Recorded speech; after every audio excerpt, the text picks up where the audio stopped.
为了提高身心健康并团结不同种族和宗教的群体，彩虹跑步团体定期在哈达广场举办晨跑和集体早操活动。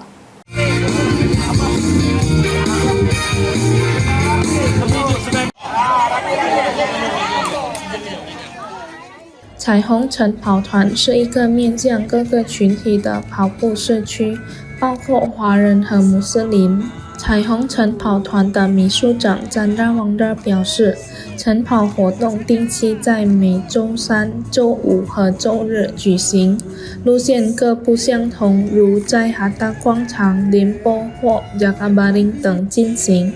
在跑步之后，由专业教练带领集体做早操。根据詹热的说法，活动旨在提高身体素质，同时欢迎不同民族和宗教的朋友们参与，不仅限于华人，以便共同聚会。活动对公共开放。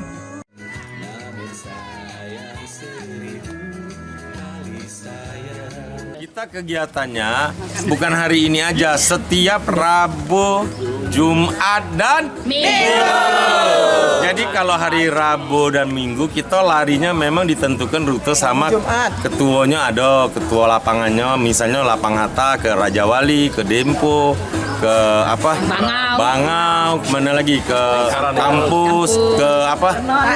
Pak Jo yang jauh pakai LRT itu, kadang-kadang kita Jakabaring. Tapi hari Minggu yang paling jauh larinya, hari biasa yang jarak pendek.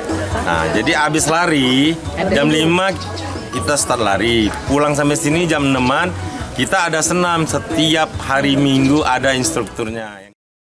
詹热补充道，彩虹晨跑团目前拥有约200名成员，但实际活跃参与的成员仅为30至50人。